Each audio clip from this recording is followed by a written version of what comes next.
Hello friends, അപ്പൊ എല്ലാവർക്കും ഒരിക്കൽ കൂടി AJ വ്ലോഗ്സ് ആൻഡ് കുക്കറിയിലേക്ക് സ്വാഗതം. അപ്പൊ നമ്മൾ ഇന്ന് ഇവിടെ ഉണ്ടാക്കാൻ പോകുന്നത് ജഫ്ന മലങ്കൈ തൂൾ. അപ്പൊ നിങ്ങൾ എല്ലാരും ക്ഷമിക്കുക, എനിക്ക് അതിന് കൃത്യമായിട്ടുള്ള ഒരു പ്രൊനൗൺസിയേഷൻ അറിയത്തില്ല. അപ്പോ അതിന്റെ പേര് ശ്രീലങ്കൻ റോസ്റ്റഡ് കറി പൗഡർ എന്നാണ്. അതാണ് എനിക്ക് പറയാൻ കുറച്ചുകൂടെ എളുപ്പം. ഇത് പൊതുവെ ഒരു സ്പൈസി കറി പൗഡർ ആണ്. ഇത് ചിക്കൻ കറിയുടെ കൂടെയും വെജിറ്റബിൾ കറി ഉണ്ടാക്കുന്നവരൊക്കെ ശ്രീലങ്കൻ വേർഷനിൽ ഉപയോഗിക്കുന്ന കറി പൗഡർ ആണ്. അപ്പൊ പൊതുവെ നമ്മളെല്ലാവരും സാധാരണ രീതിയിലുള്ള ചിക്കൻ കറി, അല്ലെങ്കിൽ പെപ്പർ ചിക്കൻ അല്ലെങ്കിൽ ബട്ടർ ചിക്കൻ, അങ്ങനത്തെ രീതിയിലൊക്കെ ആയിരിക്കും ചിക്കൻ കറി പൊതുവെ നമ്മൾ വീട്ടിലുണ്ടാക്കാറുള്ളത്. അപ്പൊ വ്യത്യസ്തമായ രീതിയിലൊക്കെ നമ്മൾ ശ്രീലങ്കൻ ഡിഷസ് ഒക്കെ പരീക്ഷിക്കുമ്പോൾ തീർച്ചയായിട്ടും അവരുടെ ഒരു മെയിൻ ഇൻഗ്രീഡിയന്റ് ആയിട്ടുള്ള കറി പൗഡറാണ്. നമ്മൾ ഈ ഗരം മസാല, ചിക്കൻ പൗഡർ ഒക്കെ എടുത്തില്ലേ, അതുപോലെ തന്നെ അവർക്ക് അതൊക്കെ ചേർക്കുന്നതിന് പകരമായിട്ട് അവരൊരു മെയിൻ ഗരം മസാല അങ്ങനെയൊക്കെ ചേർക്കുന്നതിന് അതിന്റെ കൂട്ടത്തിൽ ചേർക്കുന്ന ഒരു മെയിൻ ആയിട്ടുള്ള കറി പൗഡറാണ് ശ്രീലങ്കൻ റോസ്റ്റഡ് കറി പൗഡർ, അല്ലെങ്കിൽ ഞാൻ ഈ പറഞ്ഞ പോലെ മംഗലയൻ തൂൾ എന്നൊക്കെ പറയുന്നത്. എനിക്ക് കൃത്യമായിട്ടുള്ള പ്രൊനൗൺസിയേഷൻ ഉണ്ടാക്കുന്നതെന്ന് നോക്കാം. അതിന് വേണ്ടുന്നതായിട്ടുള്ള ഇൻഗ്രീഡിയൻസ് ഞാനിവിടെ 3-4 തണ്ട് ഫ്രഷ് ആയിട്ട് ഒടിച്ചെടുത്തിട്ടുള്ള കറി ലീവ്സ് ആണ് ഞാൻ എടുത്തേക്കുന്നത്. നല്ല അപ്പൊ നിങ്ങളുടെ കയ്യിൽ നേരത്തെ ഒടിച്ചിട്ട് ലഭ്യമല്ലാത്തവർക്ക് ചിലപ്പോൾ കടകളിൽ നിന്ന് വാങ്ങിക്കുന്നതായിരിക്കും, കുഴപ്പമില്ല. നേരത്തെ ഒടിച്ചു വെച്ചിട്ടുള്ളതായിരിക്കും, കുഴപ്പമില്ല. പക്ഷെ എപ്പോഴും ഫ്രഷ് ആയിട്ട് കിട്ടുകയാണെങ്കിൽ അതാണ് ഏറ്റവും നല്ലത്. അതൊരു 3-4 തണ്ട്, നമുക്കൊരു ലേശം കൂടുതൽ വേണം, തണ്ട് വേണം. അപ്പൊ ഞാനിവിടെ 1 ടേബിൾ സ്പൂണോളം ജീരകം എടുത്തു വെച്ചിട്ടുണ്ട്, ക്യുമിൻ സീഡ്. അതുപോലെ തന്നെ ഞാനിവിടെ 1.5 ടേബിൾ സ്പൂണോളം പെരുംജീരകം എടുത്തു വെച്ചിട്ടുണ്ട്.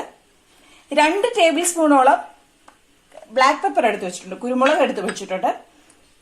2.5 ടേബിൾ സ്പൂണോളം മല്ലിപ്പൊടി പാടില്ല, മല്ലി ഇല്ലാത്തവർക്ക് വേണ്ടി മാത്രം. നിങ്ങൾക്ക് മല്ലി ഇതുപോലെ കിട്ടാനില്ലെങ്കിൽ 2 ടേബിൾ സ്പൂണോളം മല്ലിപ്പൊടി, അല്ല 2.5 ടേബിൾ സ്പൂണോളം അല്ലെങ്കിൽ 2 ടേബിൾ സ്പൂണോളം മല്ലി പൊടിച്ചതും എടുക്കാം, പ്രശ്നമില്ല. അതുപോലെ തന്നെ എന്റെ കയ്യിൽ വറ്റൽമുളക് ആകപ്പാടെ ഇത്രയും മാത്രമേ ഉള്ളൂ. നിങ്ങളുടെ കയ്യിൽ വറ്റൽമുളക് കൂടുതലായിട്ടുണ്ടെങ്കിൽ നിങ്ങൾക്കൊരു 12ഓളം വറ്റൽമുളകൊക്കെ, ഞാൻ പറഞ്ഞില്ല ഇത് കുറച്ച് സ്പൈസി ആയിരിക്കും.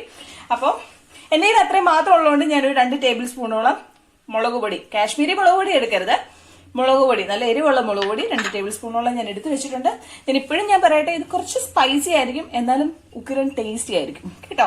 അപ്പൊ സ്പൈസി ഫുഡൊക്കെ കൂടുതലായിട്ട് ഇഷ്ടപ്പെടുന്നവർക്കൊക്കെ തീർച്ചയായിട്ടും ഇഷ്ടപ്പെടുന്ന ഒരു കറി പൗഡർ. അതുപോലൊരു പാൻ നന്നായിട്ട് ചൂടാക്കി നമ്മൾ ഇതിന്റെ അകത്ത് എണ്ണയൊന്നും ഒഴിക്കാതെ ഡ്രൈ റോസ്റ്റ് ആണ് ചെയ്തെടുക്കുന്നത്. അപ്പൊ ആദ്യം തന്നെ നമ്മുടെ ഈ പാൻ ഒന്ന് നന്നായിട്ട് ചൂടാവണം. അപ്പൊ നന്നായിട്ട് ചൂടായിട്ടുണ്ട്. ആദ്യം തന്നെ നമുക്ക് എന്തോ എടുക്കണമെന്നറിയാവോ? എടുത്തു വെച്ചേക്കുന്ന കുരുമുളക് ഇതുപോലെ ഡ്രൈ റോസ്റ്റ് ചെയ്തെടുക്കണം.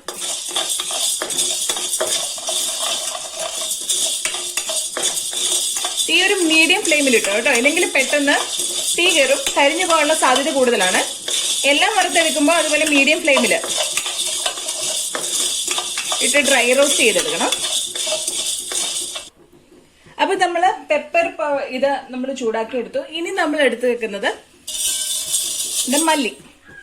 അപ്പൊ എല്ലാം ഓരോന്നായിട്ട് വേണം നമ്മൾ ഇതുപോലെ ഡ്രൈ റോസ്റ്റ് ചെയ്തെടുക്കാൻ. കാരണം എന്താന്ന് വെച്ചാൽ ഓരോന്നും ഡ്രൈ റോസ്റ്റ് ചെയ്തെടുക്കുന്നതിന് ആ ഒരു പരുവാകുന്നതിന് ഓരോന്നിനും ഓരോ സമയമാണ് അല്ലെ. ചിലപ്പോൾ കുരുമുളക് ആകുമ്പോൾ ചിലപ്പോൾ വേണമെങ്കിൽ നമ്മുടെ കറി ലീഫ് ആകണമെന്നില്ല. അതുകൊണ്ടാണ് നമ്മൾ ഓരോന്നായിട്ട് ചെയ്യണമെന്ന് പറയുന്നത്. ഇല്ലെങ്കിൽ പെട്ടെന്ന് ചിലത് പെട്ടെന്ന് കരിഞ്ഞു പോകും, ചിലപ്പോൾ ആകത്തില്ല. അതുകൊണ്ടാണ് ഇതെല്ലാണ്ടും കൂടെ ഒന്നിച്ചിട്ട് നമുക്ക് റോസ്റ്റ് ചെയ്തെടുത്തൂടെ എന്ന് ചിലപ്പോൾ എല്ലാവർക്കും തോന്നിയേക്കാം. പക്ഷെ ഇതുകൊണ്ടാണ് നമ്മൾ ഓരോന്നായിട്ട് ഡ്രൈ റോസ്റ്റ് ചെയ്ത് എടുക്കുന്നത്. അപ്പൊ നമ്മളെല്ലാം നന്നായിട്ട് ഡ്രൈ റോസ്റ്റ് ചെയ്ത് വെച്ചിട്ടുണ്ട്. മുളക് പൊടി മാത്രം ഞാൻ ഡ്രൈ റോസ്റ്റ് ചെയ്തില്ല, കാരണം ഓൾറെഡി പൊടിച്ചതായോണ്ട്. ഓൾറെഡി നമ്മൾ ആ ഒരു മുളക് ഇത് വീട്ടിൽ പൊടിച്ചു തന്നെയാണ്. മുളക് നന്നായിട്ട് വറുത്ത് പൊടിച്ചതായോണ്ട് ഞാൻ വീണ്ടും ഇത് വറക്കാൻ നിന്നില്ല, കാരണം കരിഞ്ഞൊരു ടേസ്റ്റ് വരും. അപ്പൊ ഇതെല്ലാം നന്നായിട്ട് ഞാൻ ഡ്രൈ റോസ്റ്റ് ചെയ്തിട്ടുണ്ട്. ഇനി ഇത് അറിയതിനു ശേഷം നമ്മൾ മിക്സിക്കകത്തിട്ട് നല്ല പൗഡറാക്കി എടുക്കണം. അപ്പൊ ഞാൻ ഇനി നന്നായിട്ടൊന്ന് പൗഡറാക്കി എടുത്തിട്ട് കാണിച്ചു തരാം. അപ്പൊ ഞാനിതിവിടെ ഒരു പാത്രത്തിന്റെ അകത്തും ഒരു കുപ്പിക്കകത്തും എടുത്തു വെച്ചിട്ടുണ്ട്. അപ്പോൾ നിങ്ങൾക്ക് എല്ലാവർക്കും തീർച്ചയായിട്ടും ഇഷ്ടപ്പെടും. ഒരു വ്യത്യസ്ത മണവും കൂടെ കേട്ടോ. നമ്മള് സാധാരണ ഗരം മസാലയുടെയോ അങ്ങനൊന്നും ആ ഒരു രീതിയോ അല്ല, ഒരു പ്രത്യേക ഒരു മണമാണ്. പിന്നെന്താ, എല്ലാവരും ട്രൈ ചെയ്ത് നോക്കുക, തീർച്ചയായിട്ടും ഇഷ്ടപ്പെടും. അപ്പൊ ചിക്കൻ കറിയുടെ കൂടെ ഒക്കെ ഉഗ്രൻ ശ്രീലങ്കൻ സ്റ്റൈൽ ചിക്കൻ കറിയുടെ കൂടെ ഒക്കെ ഉപയോഗിക്കാൻ പറ്റിയ ഒരു സ്പൈസി ആയിട്ടുള്ള ഒരു കറി പൗഡറാണ് ശ്രീലങ്കൻ റോസ്റ്റഡ് കറി പൗഡർ. പൊതുവേ ഒരു സ്പൈസി ഡിഷ് ആയിരിക്കും. അപ്പൊ എല്ലാവർക്കും തീർച്ചയായിട്ടും ഇഷ്ടപ്പെടുമെന്ന് വിചാരിക്കുന്നു.